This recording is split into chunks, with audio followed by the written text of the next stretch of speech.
Hi friend, welcome back to my উন্নতি cooking. আমি উন্নতি বেথুয়ারি থেকে আজকে আমি তালের বড়ার দুর্দান্ত স্বাদের একটা রেসিপি নিয়ে চলে এসেছি। যে একবার খাবে সে কখনোই ভুলবে না, আর যে কখনো তালের বড়া তৈরি করতে জানে না, একবার দেখলে সেও এই রেসিপিটি তৈরি করতে পারবে। তো বন্ধুরা, চলুন মূল রেসিপিতে যাওয়া যাক। তালের বড়া বা তালের ফুলুরি রেসিপিটি তৈরি করার জন্য এখানে একটা বোল নিয়ে নিলাম। এখন এর মধ্যে দিয়ে দেব ময়দা। তো বন্ধুরা, এখানে আমি মেজারমেন্ট কাপ মেপেই কিন্তু দেখাচ্ছি। দিয়ে দেব মেজারমেন্ট কাপ মেপে 2 কাপ ময়দা। 2 কাপ ময়দার মধ্যে দিয়ে দেব সুজি। তো এখানে আমার 300 গ্রাম সুজি আছে। 300 গ্রাম সুজিতে কিন্তু 1 কাপ আর 1 কাপের একটু কম হয়েছে, তো দিয়ে দিলাম। এখন এর মধ্যে দিয়ে দেব চিনি। দিয়ে দেব 2 কাপ চিনি। তো চিনিটা বন্ধুরা আপনারা আপনাদের পছন্দ মতো দেবেন, যে যেরকম মিষ্টি খেতে পছন্দ করেন সেরকমই কিন্তু চিনিটা দেবেন। এখন দিয়ে দিলাম ওই কাপ মেপে 1 কাপ নারকেল কোড়া। নারকেল কোড়াটা দিলে কিন্তু বড়া পিঠের টেস্টগুলো দ্বিগুণ হবে। এখন দিয়ে দেব 1 বাটি তালের রস। এখন দিয়ে দেব স্বাদ মতো লবণ। বড়াগুলো আরও টেস্টি করার জন্য দিয়ে দেব আমল দুধ। এখানে আমি 10 টাকা দামের 1 প্যাকেট আমল দুধ নিয়েছি। আপনারা চাইলে কিন্তু এই আমল দুধের প্যাকেটটা স্কিপ করতে পারেন। এখন সব উপকরণগুলো খুব ভালো করে চটকে চটকে মেখে নিতে হবে। আর বন্ধুরা, এখানে কিন্তু আমি কোনো জল ব্যবহার করব না। তালের রসটা দিয়েই কিন্তু এই ময়দা সুজি সব কিছু কিন্তু খুব ভালো করে মেখে নেব।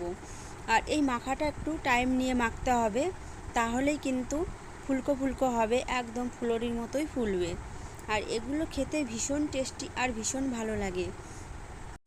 আমার চ্যানেলে তালের বড়া রেসিপি আরও অনেক আছে, তালের রস বের করা থেকে শুরু করে। তো আপনারা চাইলে কিন্তু আমার আইডিতে গিয়ে ঘুরে দেখতে পারেন। তো বন্ধুরা, দেখতেই পাচ্ছেন একদম সফট করে কিন্তু আমি সব উপকরণগুলো দিয়ে মেখে নিয়েছি।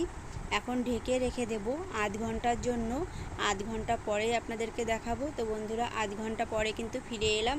আধ ঘন্টার মধ্যে কিন্তু সুজিগুলো একদম ময়দার সঙ্গে মিশে গেছে আর চিনিগুলোও গুলে গেছে, পুরো সেট হয়ে গেছে, দেখতেই পাচ্ছেন। আবার 1 মিনিট মতো মেখে নেব।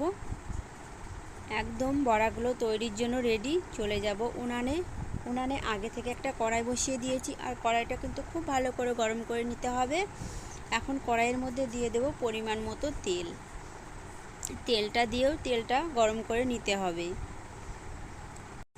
তেলটা প্রথমে খুব ভালো করে গরম করে নিতে হবে, তারপরে লো টু মিডিয়ামে কিন্তু এই বড়াগুলো ভাজতে হবে, না হলে কিন্তু উপর থেকে কালার চলে আসবে, ভিতরে ভাজা হবে না, কাঁচা থেকে যাবে।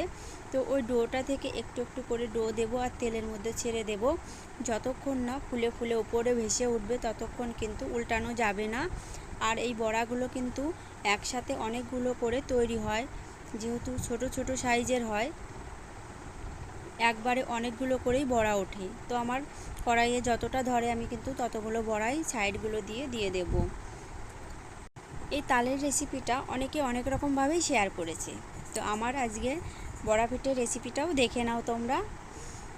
তো দেখতে পাচ্ছ একটা সাইড কিন্তু হয়ে এসছে। এখন উল্টে দেব, আর উলট পালট করে কিন্তু এই বড়াগুলোকে একটু লাল লাল করে ভেজে নেব।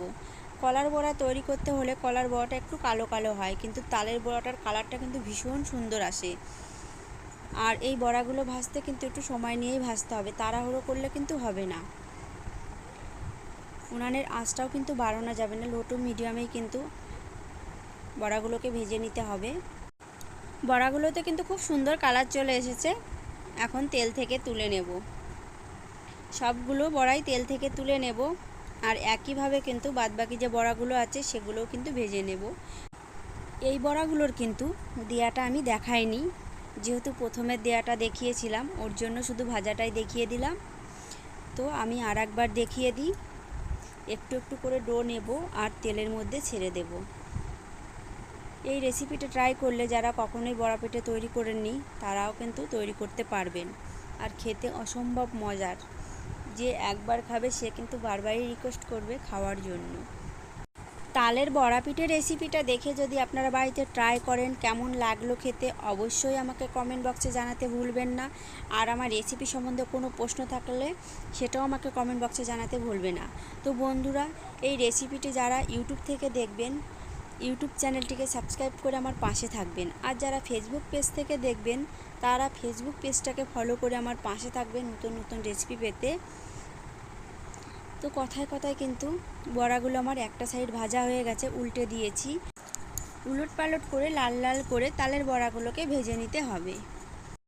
প্রথম দিকে যে তালের বড়াগুলো আমি দেখিয়েছিলাম তেল ছাড়াও কিন্তু তালের বড়াগুলো বেশি পরিমাণে ছাড়া হয়েছিল, এর জন্য অতটা ফোলেনি। তো বন্ধুরা এই বড়াগুলো দেখেন একদম ফুলে ফুলে একদম গোল গোল হয়ে গেছে, দেখতেই পাচ্ছেন, আর খুব সুন্দরও লাগছে দেখতে। তো এই বড়াগুলো আমি তেল থেকে তুলে নেব, আর বাদবাকি যে বড়াগুলো আছে সবগুলো কিন্তু একইভাবেই ভেজে নেব। তো বন্ধুরা তালের বড়া কিন্তু আমার একদম রেডি। আমি কিন্তু আমার একার জন্য করিনি, আমার পরিবারের সকলের জন্যই করেছি। তো আমার পরিবারের সকলে মিলেই কিন্তু খাবো।